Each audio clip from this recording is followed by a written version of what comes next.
Hello everyone, thank you for joining me today. This video is filmed during our stay in a cottage at the beautiful, gorgeous sandy beaches of Saugeen, formerly known as Sauble Beach.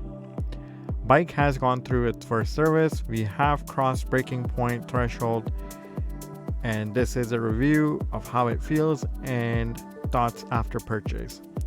So let's get into it.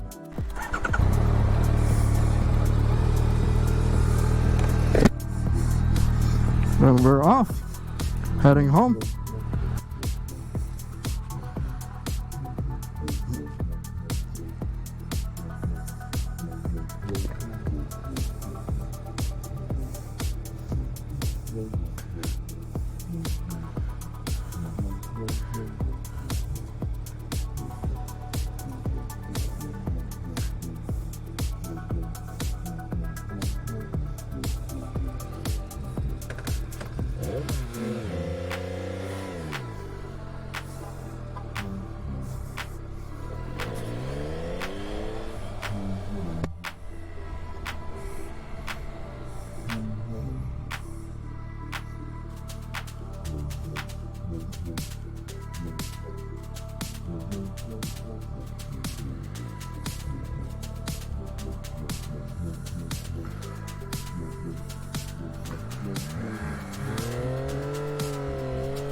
So, talk about the important parts.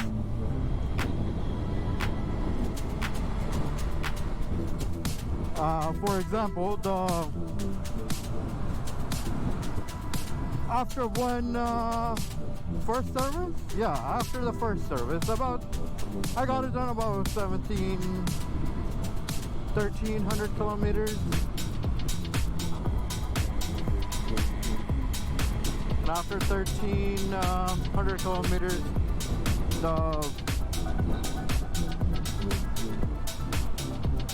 let me tell you, the service was amazing. Like, there was no issues, no concerns. Again, hands off to AFX.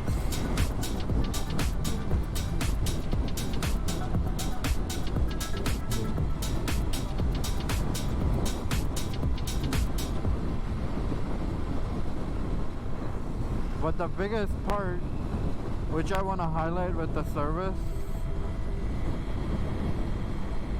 for these bikes, it's not a really hard thing to get at, to do it yourself.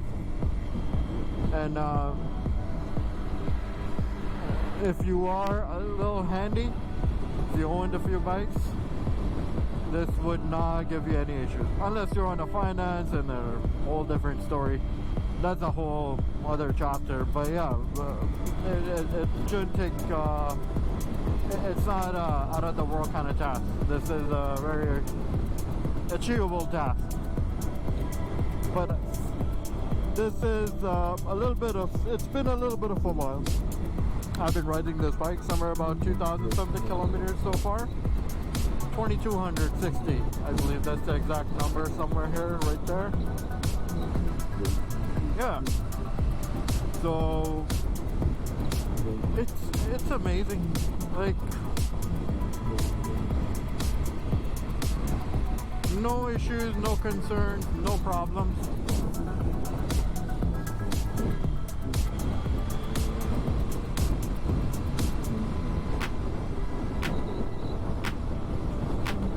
A little bit about this trip. The car I'm following right now is being driven by my wife, and my mother-in-law is on the passenger side, along with my daughter, who's in the back seat, on a baby seat or baby car seat.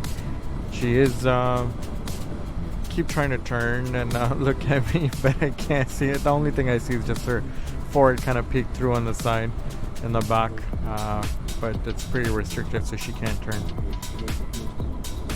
This is a 2.5 hour drive if you don't stop, but we did, so that made it about 3 hours or so. Horizon's a little bit hazy because of the fact that it's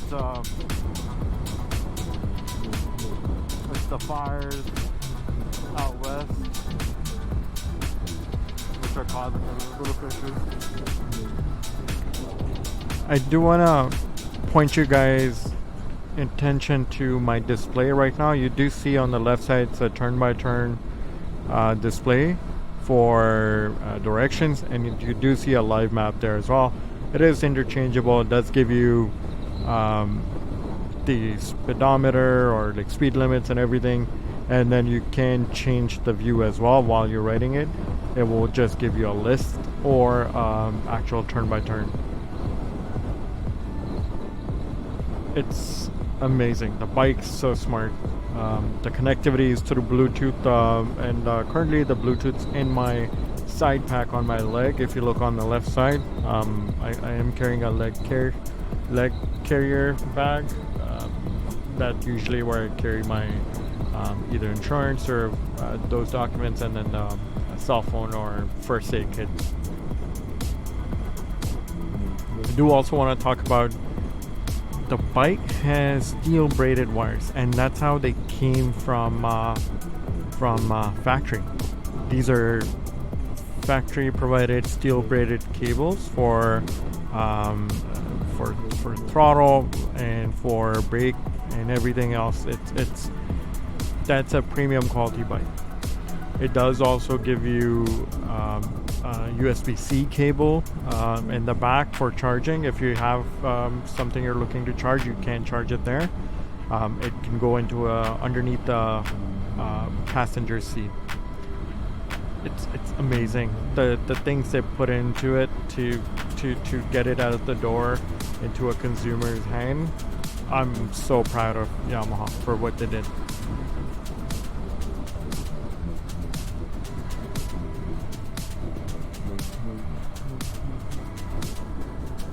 Neatest thing about this bike is how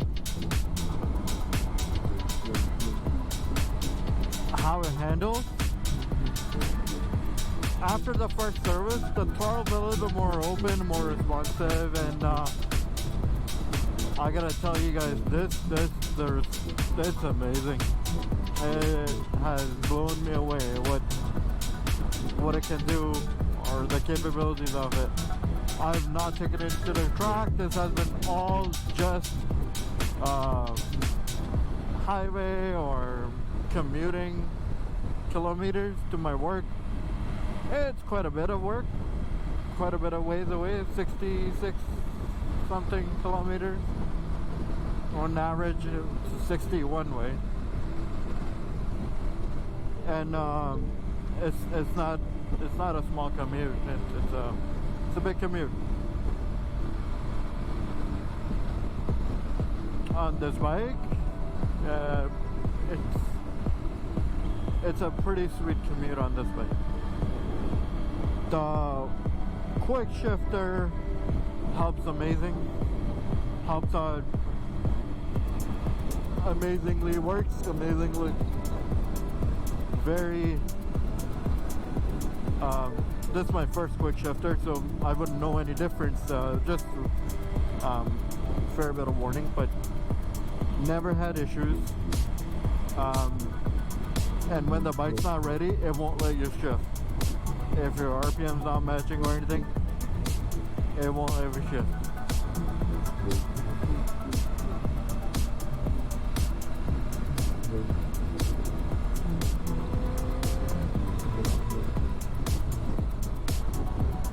So it didn't let me shift. I had to rev up to meet the engine to meet where it needs to be in order for it to get gas.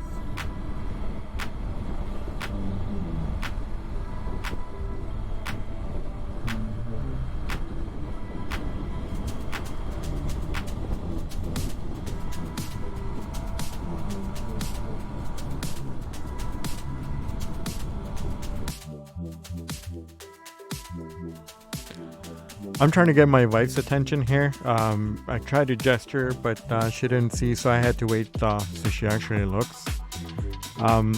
If you look at my dashboard just on the left side bottom shows the flashing light for the fuel.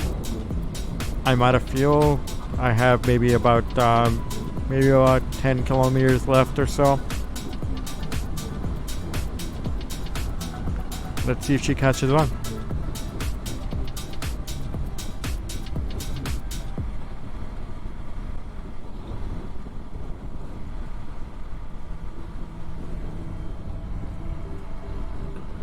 And she acknowledges.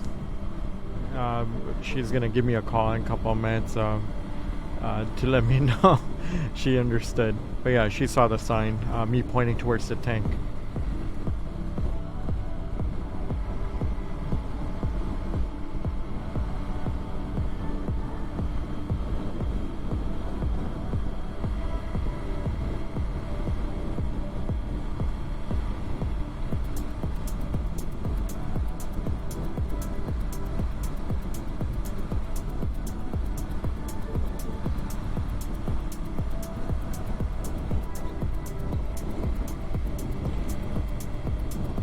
Since I'm out of gas, might as well use my dash or integrated dash to search for a nearest gas station.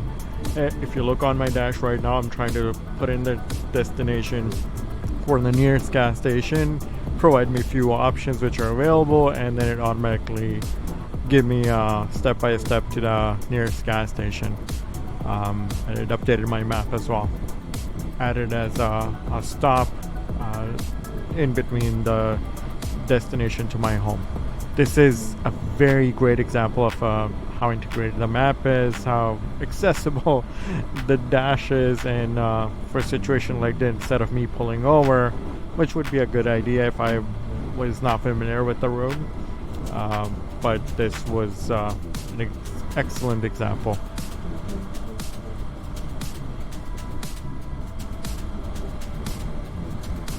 Okay, so let's recap. Throttle response, very crisp. Brake feels a lot more sharper. Loved opening up that throttle, and each increment of click provided absolute pleasure. This is definitely a confidence builder bike for a track, and I would 100% recommend if you haven't thought about track and you are in the market looking for something, this would be an absolutely go-to option. With that, thank you so much for joining me today, and we'll see you all later.